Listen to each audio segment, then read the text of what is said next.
بسم اللہ الرحمن الرحیم۔ السلام علیکم عزیز طلبہ، عربی گرامر کے سبق کے ساتھ محمد اقبال حاضر ہے۔ آج ہمارا لیسن 2 شروع ہو رہا ہے، یعنی یہ دوسرا یونٹ ہے، دوسرا سبق ہے یا دوسرا باب ہے۔ آئیے سبق شروع کرتے ہیں۔ ذالک اسم الاشارۃ للبعید۔ ذالک ایک اسم اشارہ ہے، یعنی وہ لفظ جو کسی دور کی چیز کی طرف اشارہ کرنے کے لیے استعمال ہوتا ہے۔ ذالک کے اردو معنی ہے وہ، جیسے وہ ایک لڑکا ہے۔ جب کسی چیز کی طرف اشارہ کر دیا جاتا ہے تو وہ چیز کوئی عام چیز نہیں رہتی بلکہ خاص ہو جاتی ہے۔ یہی وجہ ہے کہ تمام اسم اشارہ معرفہ ہوتے ہیں۔ وہ ایک گھر ہے، اس کی عربی میں ذالک بیتن آتا ہے۔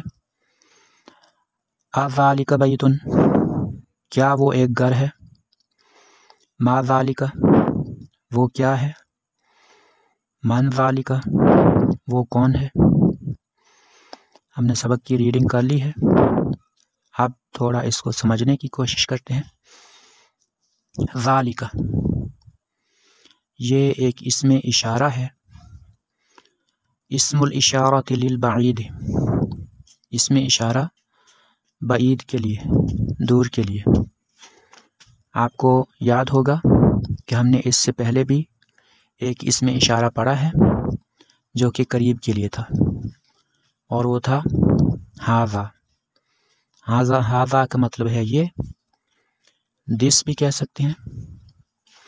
اور یہاں پر ذالک ہے، یہ قریب کے لیے نہیں ہے بلکہ دور کے لیے ہے، یعنی اس کا مطلب ہے وہ۔ جب ہم دور کی کسی چیز کی طرف اشارہ کر کے بولتے ہیں تو ہم کہتے ہیں وہ، یعنی وہ والی چیز یا وہ والا شخص۔ اب جو تیسرا پوائنٹ یہاں پر لکھا ہوا ہے، اس کا اصل مطلب یہ ہے کہ جب ذالک کے ساتھ ہم کسی چیز یا شخص کی طرف اشارہ کرتے ہیں تو وہ چیز غیر متعین نہیں رہتی، وہ مخصوص چیز بن جاتی ہے، یعنی اس کی پہچان ہو جاتی ہے، وہ غیر معروف نہیں رہتی، اس کا تعین ہو جاتا ہے، وہ مخصوص ہو جاتی ہے، وہ نشان زد ہو جاتی ہے، اس کی پہچان ہو جاتی ہے۔ یعنی اشارہ کرنے کے بعد یہ سوال پیدا نہیں ہوتا کہ کون سی یا کون سا، یعنی ذالک جب کسی اسم کے ساتھ آتا ہے تو وہ اس اسم کو معرفہ بنا دیتا ہے۔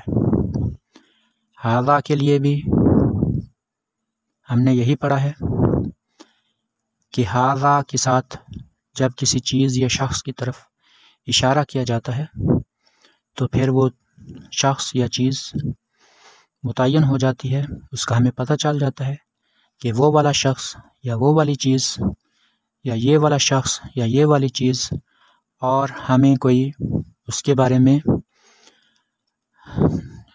لا علمی نہیں رہتی، جہالت نہیں رہتی، ہمیں اس کا پتہ چل جاتا ہے۔ لہٰذا ذالک اور ھذا جن اسموں کے ساتھ استعمال ہوتے ہیں وہ اسم معرفہ بن جاتے ہیں۔ معرفہ اور نکرہ کی تعریف ہم نے اس سے پہلے پڑھی ہے۔ معرفہ کو ہم پراپر ناؤن کہتے ہیں اور اس میں نکرہ کو ہم کامن ناؤن کہتے ہیں۔ کامن ناؤن مشترک نام ہوتا ہے اور پراپر ناؤن مخصوص نام ہوتا ہے۔ اب یہاں پر 4 مثالیں دی گئی ہیں۔ ذالک بیتن، وہ ایک گھر ہے، اس میں خبر دی گئی ہے۔ اسی جملے کو سوالیہ بنانے کے لیے شروع میں حمزہ لگایا گیا ہے، اسے حمزہ استفہام کہتے ہیں یا سوالیہ حمزہ کہہ سکتے ہیں، یہ کویسچن ورڈ ہے۔ ذالک بیتن، کیا وہ ایک گھر ہے؟ اسی طرح سے ما کو شروع میں لگایا گیا، اور آگے ذالکا اس میں اشارہ بعید کے لیے لگایا گیا۔ یہ بھی ایک کویسچن والا جملہ بن گیا ہے، ما ذالکا وہ کیا ہے یا وہ کیا چیز ہے، اور من ذالکا وہ کون ہے۔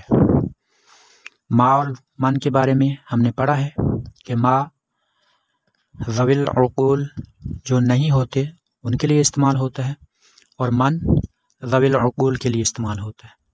ما غیر ذوی العقول کے لیے اور من ذوی العقول کے لیے، اور انہی الفاظ کے لیے غیر عاقل اور عاقل کا لفظ استعمال ہوا ہے۔ آج کا سبق اتنا ہی ہے، اچھی طرح سے اس کو سمجھیے، بار بار سنیے، یاد کریے۔ اگلے سبق تک کے لیے اجازت چاہتا ہوں۔ اللہ حافظ۔